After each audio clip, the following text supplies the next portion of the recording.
Conemaugh Health System, Somerset Hospital have teamed up to fight drug addiction with our Hearts Against Heroin awareness campaign here in the Laurel Highlands.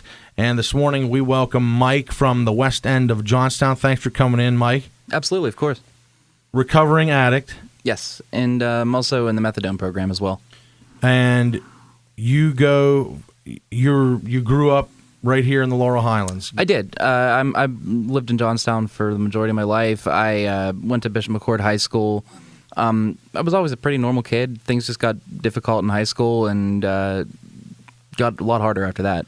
When you say difficult, what do you mean? Like just life, or? Honestly, I used to blame it on life. I did, but the fact of the matter is, it was me. You know, I made a lot of stupid choices, and it led me into eventually pills. And you know, I would do them, you know, once or twice a week, and I tried to schedule it, and very strict maintenance. Oh, and, really? Of course. Wow. And then, you know, after a while, I was doing them every day with, you know, in my head, just justifying it constantly, and heroin was just a natural progression from that. When you were doing pills, what actually made you go, okay, I'm going to start taking pills? That's a funny story. I tell it to people often, actually.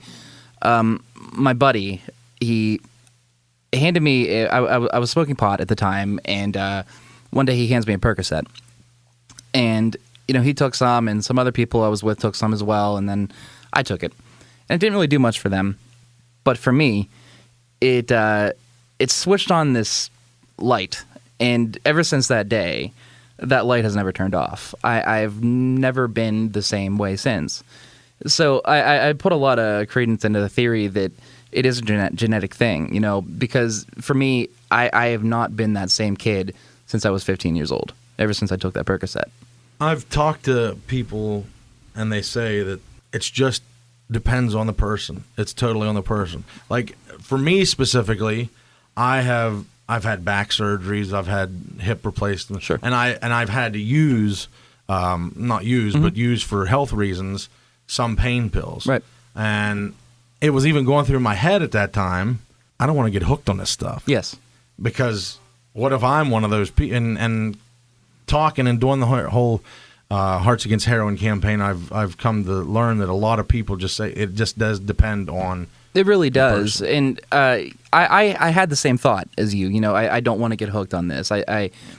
But I kept rationalizing it, and it's okay to do it on Wednesdays because Wednesdays are my hardest day, and well, Friday's the weekend, so naturally I got to do it on the weekend, and Saturday, well, that's okay too. And before you knew it, it was just constant every day. And I was 15 years old and taking handfuls of pills before my classes, and nobody had any idea. My family was pretty blind, you know. I mean. And after a while, they started to think something was wrong, but just kind of chalked it up to, you know, smoking a little bit too much pot or what have you. And I was a fairly functional addict for a couple years until I picked up the needle. Then things got crazy. I mean, I lost everything as a result of it. When you tell me about your home life. I mean, I couldn't have had a better childhood, honestly. My parents, you know, upper middle class. We lived in Westmont. I mean, they're great people, and there wasn't this crisis, you know, and so there wasn't as much awareness. They didn't look for it. They just thought, you know, okay, my kid's a little weird or whatever. You know, I just was a little distant and isolated. Probably is how it seemed. Well, a lot of 15-year-olds act like absolutely, that. Yeah. You know, and. Looking back on it, I'm sure they. I mean, in fact, my mom has said I feel like a failure, but it wasn't her. You know, I decided to take those pills every time. It wasn't anything anyone else ever did. Absolutely not. You know, I hear that a lot, and I think that's fine for some people. You know, like to have an outside influence on what resulted in your addiction. But for me, it was an absolute choice, and it was a choice I regret every day. But it was a choice I've managed to overcome. There are those people that have to find blame and outside. Do you call BS on a lot of that? Or I mean, there are some that surely have had some horrible things happen. Absolutely. You know, and who's to say, like, well, that's okay. Like, that's bad enough, but that's fine. Like, I'm not one to judge like on how you ended up there. But I do think there's a lot of stigma, especially in the recovery community. If you weren't living under a bridge, like, you're not like a true like addict or whatever, and not dirty and of course, all kind of stuff. Yeah. Right. And I think that I take issue with that, especially, if you've lost something as a result of your choices or loss of power to make those choices, I think you're an addict. So would you say anything about peer pressure? You think it was that at all? I mean, I think you don't want to blame. Right. I mean, I get that. That term, I do think that it's a thing. But nobody forced you to take it. Absolutely not. Your buddy just said, "Hey, here, right, if you want." And there was and that's funny too, because there was a distinct binary moment where I had to say yes or no. Right. And I said yes. So, I mean, of course, there's that added element of like, oh, all your friends are doing it. Whatever, fine. But there was also some of my friends there that said no. And I'm not saying it's invalid that it's not a thing.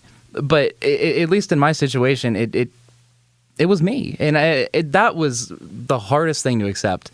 It took me a lot of years to make peace with, this isn't my mom's fault. This isn't my friend's fault.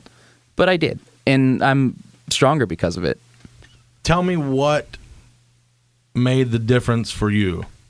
Tell me, like, what happened that did you hit rock bottom, and then how did you get picked up? Well, okay.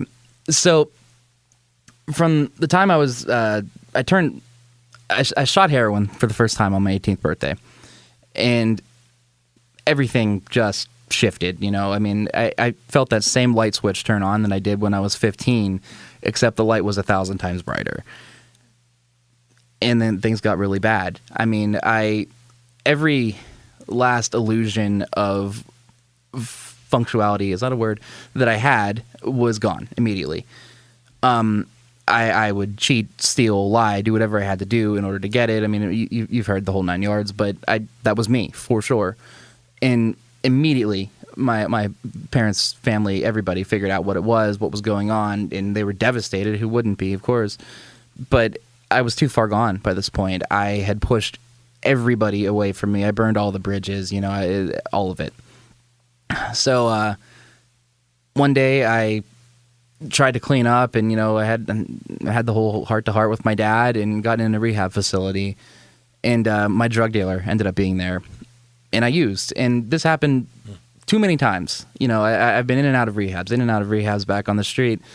I get clean for a couple months, I go to meetings, everything would be fine, and then I'd run into somebody, or something would just set it off. And I couldn't get over that this is your fault, because I couldn't make peace with that. And eventually I just gave up. I was so down, so broken, so lost to this chemical that I had given it every bit of my soul until I found methadone treatment. And that's what worked for me. I know there's a big stigma with it, but without it, I more than likely would be dead. It opened so many doors for me, and the people there have saved my life. So you think that mom, dad just kept saying, hey, we're going to take you, Mike, to get help? Absolutely. I mean, their persistence was one of the best things that's ever happened to me. And if I become half as strong as they ever are, I mean, I'd be happy and accomplished with my life. I mean, I cannot fathom the amount of patience you have to muster to be able to deal with somebody that you love more than anything in the whole world, essentially trying to die or not caring about dying. I can tell you, because you're young and you don't have a kid yet. Sure. When you have that child, your whole life, I know it's so cliche, but you look at everything a lot differently. Absolutely. When you hold that baby as your parents held you once, and then for me to think about that with my child, it's unfathomable. He's 8 years old now, and I can't even think of what would happen. I'm a middle-class guy just the same way. Sure. And add 7 years to that, and your baby is taking pills and sticking needles in their arm. It's astronomical. I mean, I cannot fathom it, and I my heart goes out to people that are still suffering, but it's unreal. It really is. So the support that's worked for you mainly, you feel, is the methadone purely? Well, I think it's a combination of things. And counseling. Yes, I'm sure. I still go to AA and NA meetings on occasion, and that was beneficial for me at the time, and I do still go sometimes, but personally, I needed, how do I phrase this? I kept falling, and I had nothing to catch me. I had no net, I had no knee pads, I had nothing, and I would just relapse and go right back down to baseline every time. Just something. The sheets bathroom, even just smells of people, whatever, things would just hit me. And with methadone, I can be in a stressful situation, or I can go to the sheets bathroom. I can see an old person or acquaintance or whatever, and I don't fall. I have something to catch me. And there's so many people that think you're constantly high all day, or I go there and nurses shoot me up with heroin, and that's not what it is at all. There's a doctor on site. There's nurses on site all day. I mean, there's staff, counselors. I mean, you can call them 5 days a week, and they'll help you if you're a patient. There's over 400 people in that facility right now, and there are people actively campaigning to close the place. And I don't understand how you would want all of those people to be back on the street. What would happen? It's madness. So that's... You feel like that is good for some people. Some people it may not. Absolutely. I don't recommend it to everybody. I really don't. I know that it's what worked for me, but there are people, and I probably am not supposed to be saying this, but there are people that will abuse it. There are, but it's not everybody, and it's the majority of people are there for help, and they go there, get their medication, and they go on with their day, and they're happier and better off for it, and they're healthy. And of course, there's a few bad eggs, but where isn't there? There always is. If you can offer one thing for someone who is struggling now, or a parent who is struggling and saying, how am I going to ever get this child? What is it? The one thing I wish somebody would have said to me is it can get better. I had gotten to the point where I had just accepted my fate. I had accepted my situation, and that there's nothing left. There's no hope. And, I'm real close with my parents now, finally again, and they've said the same thing to me too, on the other side of the spectrum. I just gave up. And it was at that point where I just lost it, It can get better, and it will if you let it, but you have to let it. Thanks again for your time, Mike. All the best to you. Of course.